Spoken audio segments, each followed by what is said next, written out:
And we are back now, joined by Michigan senior U.S. Senator Gary Peters. Senator Peters, welcome back to the Big Desk. It's great to be here with you once again. It's just so good to have you here once again.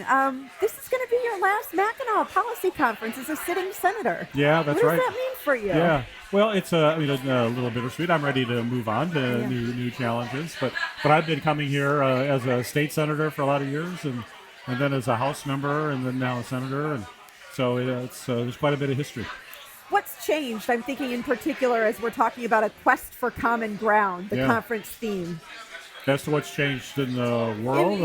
Well, there's a lot that's changed in the world. Yeah. I think I mean the conference and the discussions and the policy conversations that were happening. Maybe things haven't changed over the past years. Yeah, I think they're probably more important now than ever that we're doing this, because over the years what I have found, and I take great pride in bringing people together, passing bipartisan bills. Through the last three Congresses, I passed more bills that I signed than any other U.S. senator. And I do it because I find a Republican colleague to work with me, and we get them passed to do it. And yet, I will tell you, over that 18 years that I will have been in Congress, every year is harder and harder to get that done. Part of it is that some of the people, which I think is sad, but it's the nature of where we are in the world, that some of the folks that I did work with on the other side, who want to get things done, they leave, either get defeated, but usually they just move on.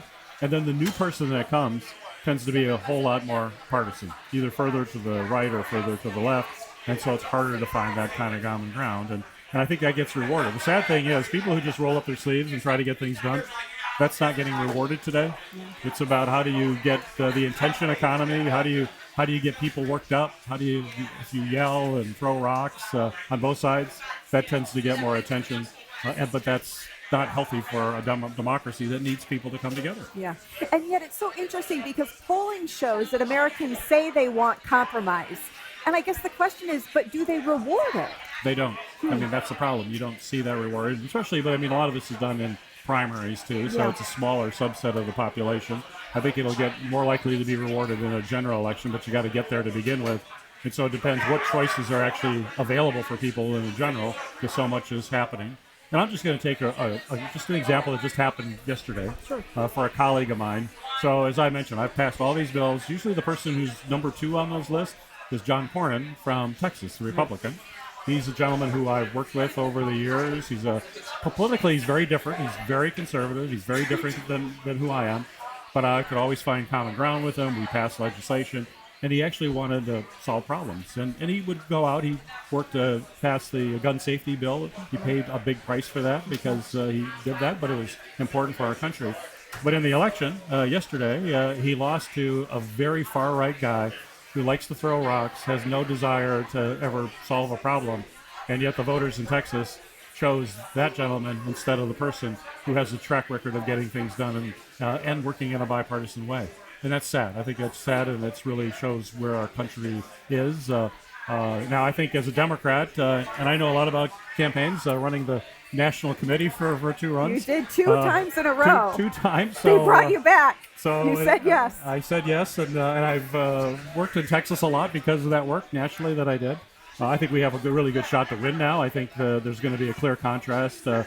Talarico will have a great shot. So the fact that he won is good for us electorally.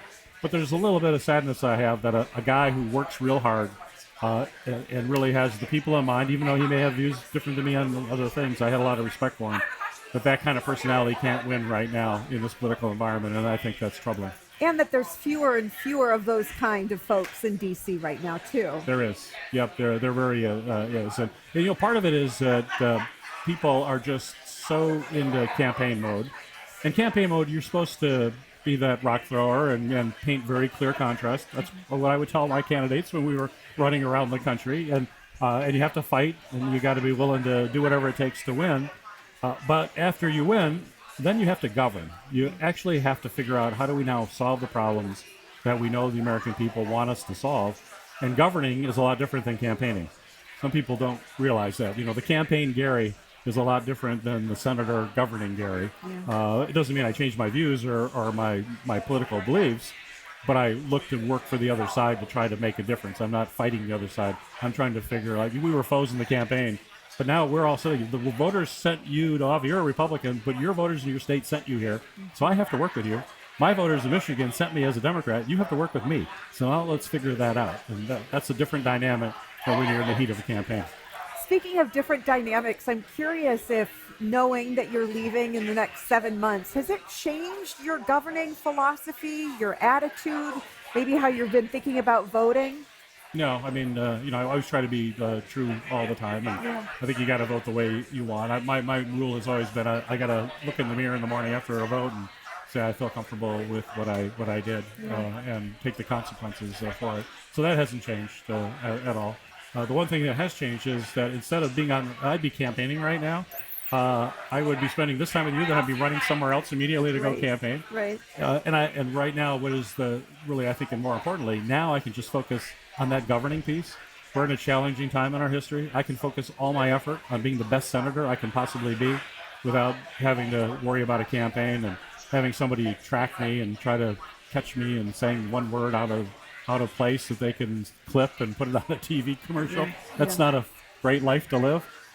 And what really attracted me always to being in public service is actually legislating and actually trying to pass legislation that impacts people's lives, and that's what I can focus on. Well, speaking of legislation that's passed, you were just at the Selfridge bill signing Yeah. out here on the porch. What does that mean for Michigan? Oh, it's huge. I've been working with our colleagues and my colleagues in the Congress in a bipartisan way to make sure Selfridge has these future missions. It's a long-term project.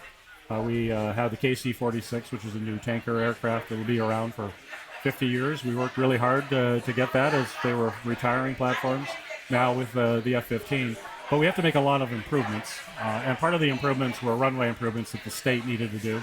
So that was necessary to get federal money. But the $150 odd dollars or money that's going to be used to make that runway improvement will unlock about $850 million in federal money that we're working to appropriate. I'm an appropriator on Armed Services Committee. So it's all total going to be at about $1 billion investment.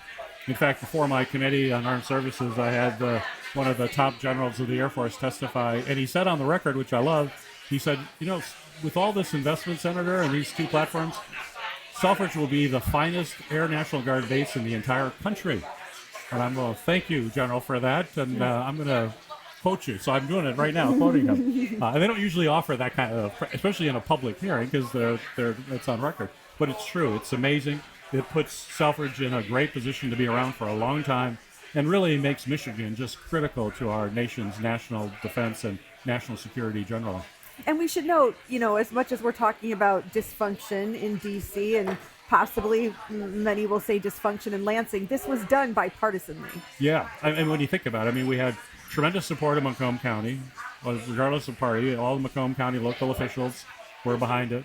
At the state legislative level, it was bipartisan. And at federal, our congressional delegation is all united, both Democrats and Republicans. So it's bipartisan, both at the state, federal, and local level. There aren't many issues that get that kind of support. So there's an example of finding common ground. And today was a big victory, and it's going to mean a lot economically for Michigan as well. As far as the future of the Air Force, the future of aerospace, we're seeing a lot of that in investments in aerospace companies now in Southeast Michigan. And those aerospace companies have a lot of spillover into other industries. So it is a huge win economically for the state, as well as taking pride in our part of national security. Yeah. U.S. Senator Gary Peters, thank you so much. It's great to be with you.